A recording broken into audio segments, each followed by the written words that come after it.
Anne of Green Gables by Lucy Maud Montgomery. Read by Annie D. Chapter 5. Anne's History. "Do you know," said Anne confidentially, "I've made up my mind to enjoy this drive. It's been my experience that you can nearly always enjoy things if you make up your mind firmly that you will. Of course, you must make it up firmly. I am not going to think about going back to the asylum while we're having our drive. I'm just going to think about the drive. Oh, look! There's one little early wild rose out. Isn't it lovely? Don't you think it must be glad to be a rose? Wouldn't it be nice if roses could talk?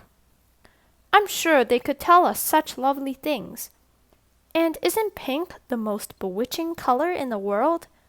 I love it, but I can't wear it.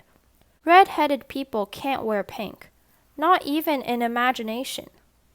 Did you ever know of anybody whose hair was red when she was young, but got to be another color when she grew up?" "No, I don't know as I ever did," said Marilla mercilessly. "And I shouldn't think it likely to happen in your case either." Anne sighed. "Well, that is another hope gone. My life is a perfect graveyard of buried hopes. That's a sentence I read in a book once, and I say it over to comfort myself whenever I'm disappointed in anything." "I don't see where the comforting comes in myself," said Marilla. "Why? Because it sounds so nice and romantic. Just as if I were a heroine in a book, you know. I'm so fond of romantic things, and a graveyard full of buried hopes is just about as romantic a thing as one can imagine, isn't it? I'm rather glad I have one. Are we going across the Lake of Shining Waters today?" "We're not going over Barry's Pond, if that's what you mean by your Lake of Shining Waters. We're going by the shore road." "Shore road sounds nice," said Anne dreamily. "Is it as nice as it sounds? Just when you said shore road, I saw it in a picture in my mind, as quick as that. And White Sands is a pretty name too. But I don't like it as well as Avonlea. Avonlea is a lovely name. It sounds just like music. How far is it to White Sands?" "It's 5 miles, and as you're evidently bent on talking, you might as well talk to some purpose by telling me what you know about yourself."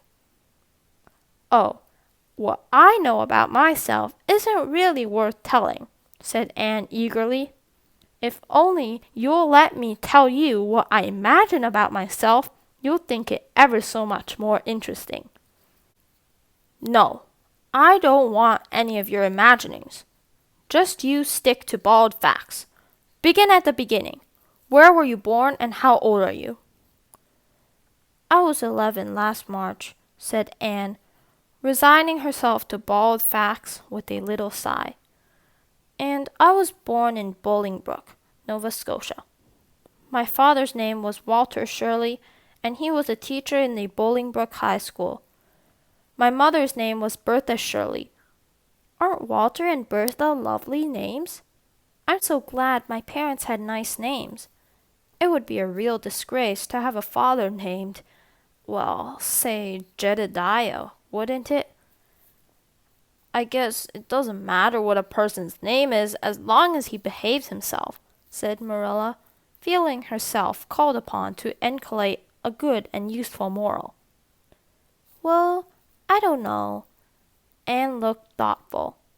"I read in a book once that a rose, by any other name, would smell as sweet, but I've never been able to believe it.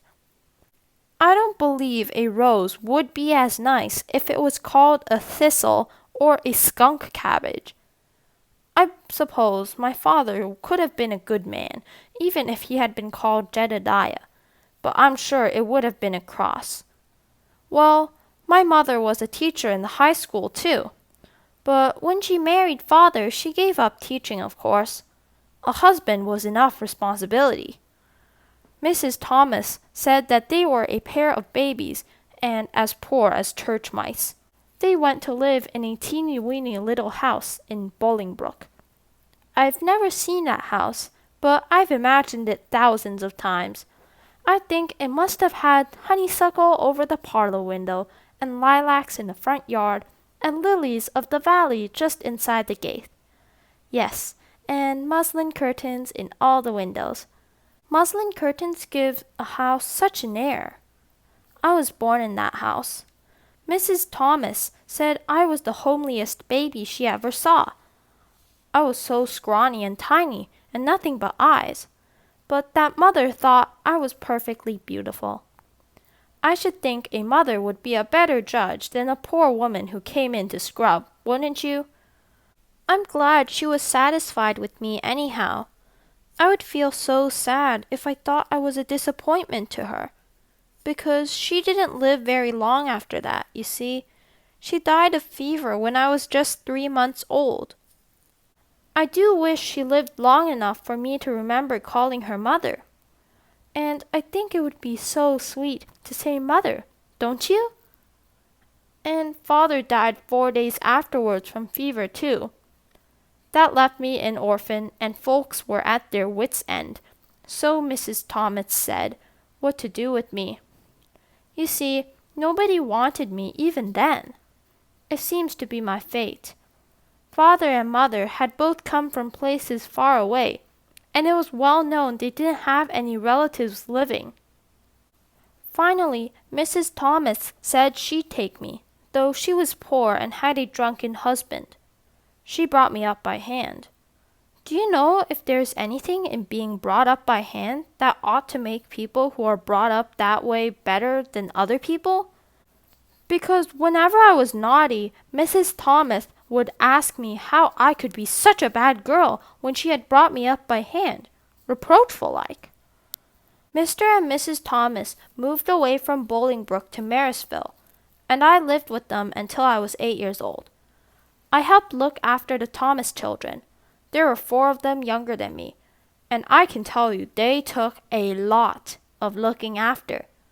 Then Mr. Thomas was killed falling under a train, and his mother offered to take Mrs. Thomas and the children, but she didn't want me. Mrs. Thomas was at her wits' end, so she said what to do with me. Then Mrs. Hammond from up the river came down and said she'd take me, seeing I was handy with children, and I went up the river to live with her in a little clearing among the stumps. It was a very lonesome place. I'm sure I could have never lived there if I hadn't had an imagination. Mr. Hammond worked a little sawmill up there, and Mrs. Hammond had 8 children. She had twins 3 times. I like babies in moderation, but twins 3 times in succession is too much. I told Mrs. Hammond so firmly when the last pair came. I used to get so dreadfully tired carrying them about. I lived upriver with Mrs. Hammond over 2 years, and then Mr. Hammond died, and Mrs. Hammond broke up housekeeping. She divided her children among her relatives and went to the States. I had to go to the asylum at Hopeton because nobody would take me. They didn't want me at the asylum either. They said they were overcrowded as it was. But they had to take me, and I was there 4 months until Mrs. Spencer came. Anne finished up with another sigh, of relief this time. Evidently, she did not like talking about her experiences in a world that had not wanted her. "Did you ever go to school?" demanded Marilla, turning the sorrel mare down the shore road. "Not a great deal. I went a little the last year I stayed with Mrs. Thomas. When I went upriver, we were so far from a school that I couldn't walk it in winter, and there was a vacation in summer, so I could only go in the spring and fall. But, of course, I went while I was at the asylum. I can read pretty well, and I know ever so many places of poetry off by heart. The Battle of Hohenlinden, and Edinburgh after Flodden, and Bingen of the Rhine, and Lost of the Lady of the Lake, and most of the seasons by James Thompson. Don't you just love poetry that gives you a crinkly feeling up and down your back? There's a piece in the Fifth Reader, The Downfall of Poland, that is just full of thrills. Of course, I wasn't in the Fifth Reader. I was only in the fourth, but the big girls used to lend me theirs to read. Were those women, Mrs. Thomas and Mrs. Hammond, good to you? Asked Marilla, looking at Anne out of the corner of her eye. Ooh, faltered Anne. Her sensitive little face suddenly flushed scarlet, and embarrassment sat on her brow. Oh, they meant to be. I know they meant to be just as good and kind as possible. And when people mean to be good to you, you don't mind very much when they're not quite always. They had a good deal to worry then, you know. It's very trying to have a drunken husband, you see, and it must be very trying to have twins 3 times in succession, don't you think? But I feel sure they meant to be good to me.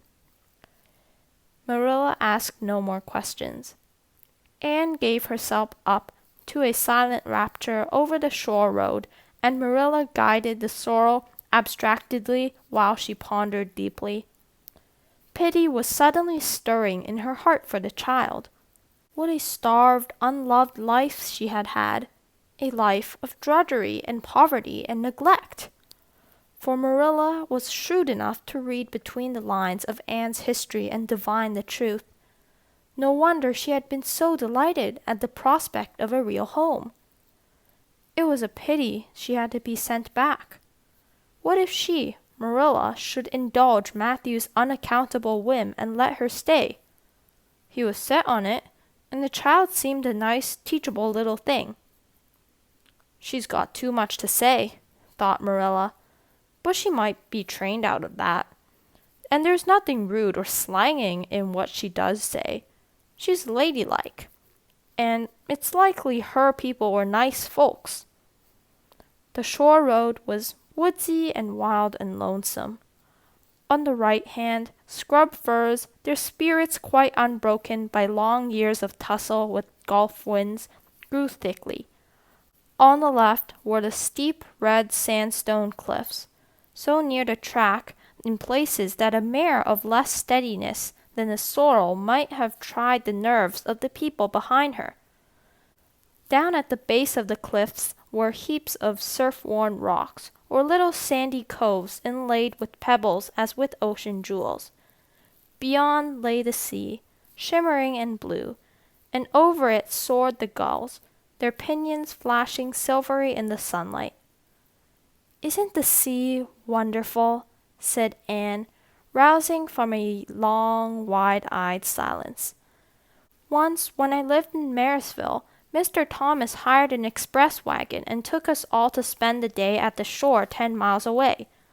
I enjoyed every moment of that day, even if I had to look after the children all the time. I lived it over in happy dreams for years. But this shore is nicer than the Marysville shore. Aren't those gulls splendid? Would you like to be a gull? I think I would, that is, if I couldn't be a human girl. Don't you think it would be nice to wake up at sunrise and swoop down over the water and away out over that lovely blue all day, and then at night to fly back to one's nest? Oh, I can just imagine myself doing it. What big house is that just ahead, please? That's the White Sands Hotel. Mr. Kirk runs it, but the season hasn't begun yet. There are heaps of Americans that come here for the summer. They think this shore is just about right." "I was afraid it might be Mrs. Spencer's place," said Anne mournfully. "I don't want to get there. Somehow, it will seem like the end of everything."